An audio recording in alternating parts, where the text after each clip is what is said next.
This is how beautifully balanced Islam is. This is the balance in Islam. You see? But really, in reality, no. Our total focus is on the Day of Judgment. Our total focus is to get to paradise and to avoid the hellfire. So even the things we do in this dunya, we should be thinking, how is this going to benefit my akhirah? Now this is the problem that we have. This is part of the problem that we have. We imagine that just economic strength is good in itself. And it's as if we don't care how we get it, what we do to achieve it. We don't care what factories we have producing what haram things. We don't care whether we take riba. We don't care what we do. What we need is economic strength. We don't care if we abandon Allah's Sharia and we don't have the law of Islam in the land anymore. We don't care about that, because we need to achieve this. We have this idea of modernization. We have this, this is what we want to achieve. And we don't care what we do to get it, because this is what we think we need to achieve. That's not correct. Actually, we only want to achieve something because of how it benefits us individually and collectively as a Muslim. And in our religion, the end does not justify the means. No. The means has to be, the end has to be halal, and the means that we use to achieve the end also has to be halal. This is why I will stand on this platform and any platform and condemn Muslims who blow up women and children in the name of seeking to establish something or some benefit for Islam. Because even if we all sit down here and agree that what they want to achieve, and in fact I don't think any Muslim will disagree with the objectives, the aim, the goal. Yes, we want to be able to protect our Muslim brothers and sisters all over the world. Yes, we want our lands to be our lands. Yes, we want our resources to be at our disposal as Muslims, not just for the use of anyone else who wants it. Yes, we want the honor and the dignity of our religion restored. Yes, we want to see the re-establishment of Islam and the Muslims to be ruled under one ruler. Yes, we all want that, and they are noble objectives. Wallahi, no one who studies the history of Islam could say that that goal and that objective and that desire is not noble. It is noble. Even the most strong-headed disbeliever would have to agree that if they studied history, instead of just talking nonsense, but if they studied history, they will see the glory of Islamic civilization. They will see what it contributed to the world in terms of science, in terms of technology, in terms of so many things. And they will have to agree that every Muslim who aspires for the lands of Islam to be like that again is aspiring for a noble thing. So who will disagree with that? But how do we go about achieving that objective? No, we can't use any method. The method that we have to use has to be the right one. It has to be halal. It has to be within the boundaries that Islam has set down.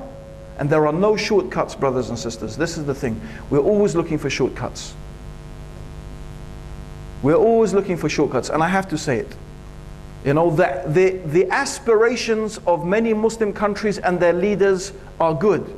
They want Muslim nations to be strong. But the methods they are using often is not correct. They are not correct. They want to take a shortcut, and there's no shortcut.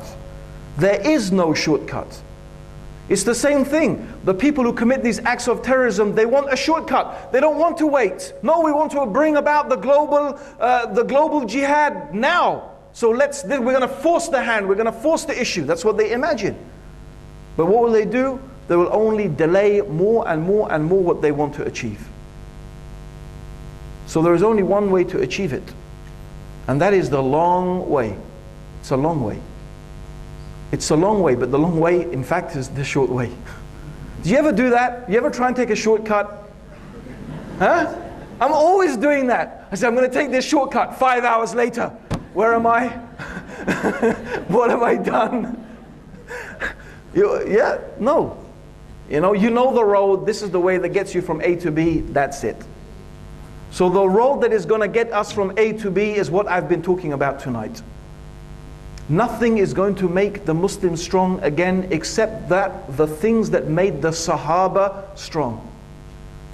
What is going to give us victory, what is going to make us that beautiful civilization that the whole world looked to, as the brother said, the only thing that is going to take us out of our dark ages is the thing that took the pagan Arabs out of their dark age.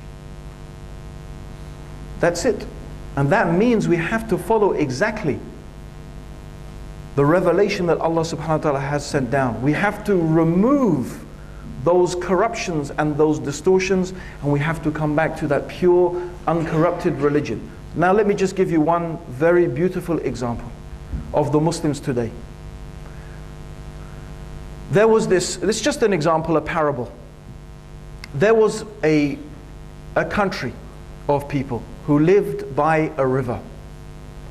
And this river was the water from it was very pure. Was a very pure river. It came straight from a spring, which was straight from the mountains. It had nothing, no pollutants, nothing in it. So the people drank from this water, and they irrigated their fields with this water, and their animals drank from this water. And as a result of that, these people became very strong.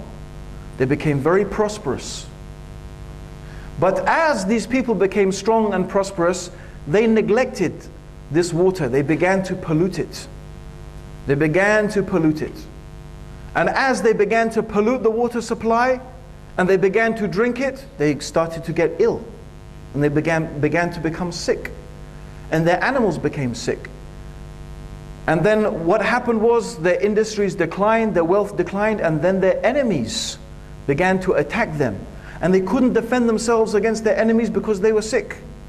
So in this country, different groups of people arose trying to solve the problem.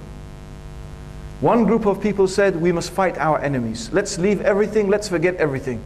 We will fight against our enemies and we must kill them and slaughter them. That's our problem, we fight the enemies. The other group of people said, no. We see, how can we fight our enemies? We are sick. Look at us. We need hospitals. We need to open business institutions. We need to re-educate the people so the economy can become strong again. That's the things we need to do. So we need hospitals and universities, and that way the people can become strong again. And then there was another group of people. They said, you know what we need to do? We need to clean the water supply. Because that's what made us strong in the beginning. And when the water supply became polluted, that's what made us weak. What's the point in fighting our enemies? We'll still be sick. What's the point in opening hospitals and businesses? We will still be sick. No, what we need to do is purify the water. And once again we drink from that pure source, then once again we'll become strong. And unless we drink from that pure source, and unless we do that, we will always be weak. So brothers and sisters, brothers and sisters, who do you think really had the right solution to the problem? You know, it was the last group, the group who wanted to purify the water supply. And this is the example of the Muslims. This is the example of the Muslims. Some are saying we have to fight jihad.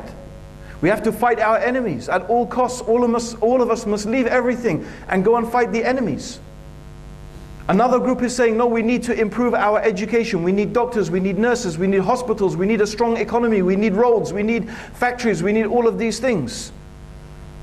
But there is another group of people, and unfortunately they are very few. They are saying, no, we need to go back to the true Islam, because Islam is what made us strong. Allah's book, and following the book of Allah, and following the way of Prophet Muhammad sallallahu alaihi wasallam, that's what made us strong. That's what made us the nation we are today. That's where our strength came from. But we polluted it, and we corrupted it, and we started following other things and innovating and corrupting this beautiful religion. And that is the reason we are sick.